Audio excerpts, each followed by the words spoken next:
this thing on? Oh, yeah. Just had to be sure.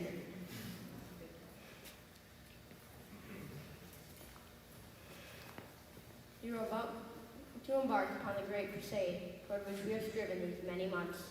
The eyes of the world are upon you. The hopes and prayers of liberty-loving people everywhere march with you.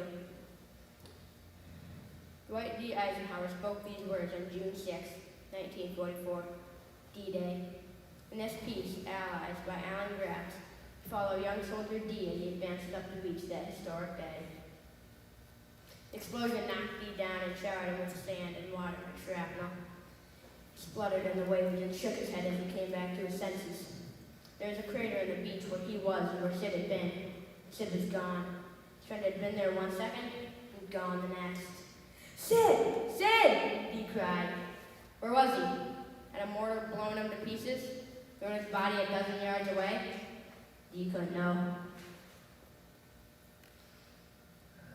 Dee cowered in the surf, hopelessly overwhelmed. All around him, more boats were unloading soldiers in the storm of bullets and mortars and mines. This was hell, and he had to get out of it. Water streamed off him as he stood, and he charged up the beach through the ankle-deep surf. He looked for Sid as he ran, but he wasn't there. Wasn't there. Machine guns on the cliff belched, burp, burp, and bullets hit the sand all around him with a sound like someone sucking out a breath. Sif, sif, sif, sif, sif. He had to find cover somewhere and get out of the open. Farther ahead, he saw soldiers lying dead behind the crest of a dune. No, they were alive. There was a shell line where the sea swept away from the sand at a steep angle, and the soldiers who survived that far, out if they lay flat, with their heads pointed towards the cliffs and their feet towards the ocean, they had a tiny bit of cover. The angle was just low enough for the German machine guns not to hit them. But the shell line was too far away from Dee. He didn't see how he would ever make it without being killed. One of the big metal hedgehogs was closer, and Dee sloshed over to it and threw himself behind it. Bullets pinged off at a second later. Tink, tink, tink. And he felt one grip through his jacket but miss his arm.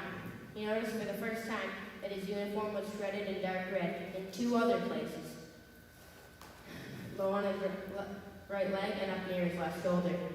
He hurriedly wrapped both wounds with bits of cloth to stem the bleeding. 2 other men were close when bullets kicked up sand all around them. Sip, sip, sip! And the radio man went down. I'm hit! I'm hit! He yelled. Medic! The other soldier kept running, and Dee helped pull him into the shelter of the hedgehog. He was just about to move to get the injured radio man when a soldier with a medic's armband, white with a red cross on it, ran over and went to his knees beside him. There were medics on the beach. Dee's elation was fleeting. A new hail of bullets cut down the medic where he knelt and finished off the radio operator, leaving them both dead in the sand.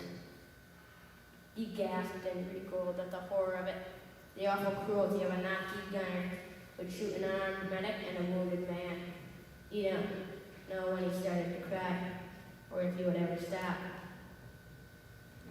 The soldier held up a gamut bomb, one of the bulky explosive devices some of them carried. The hedgehog, the obstacle, he said, pointing to the big steel thing they hid behind. It has a mine on top. I have to blow it up before the tide comes in. Keep the boats from hitting them later on. It's my job. You have to get out of here. Dee couldn't believe it. A mortar hit close by and he flinched. Go back out? Into that nightmare? It had to be 30 yards to the shell line, but the engineer was already standing to attach his bomb. He had to find some other shelter, but where? This was madness. What kind of an invasion was this? Who had decided they should come ashore in daylight into the teeth of the German guns? Why had the naval bombardment taken out the pillboxes and the cliffs? Where was their air support? Where were the tanks that were supposed to cover the soldiers' advance up the beach? This had to be the worst invasion in history. The end.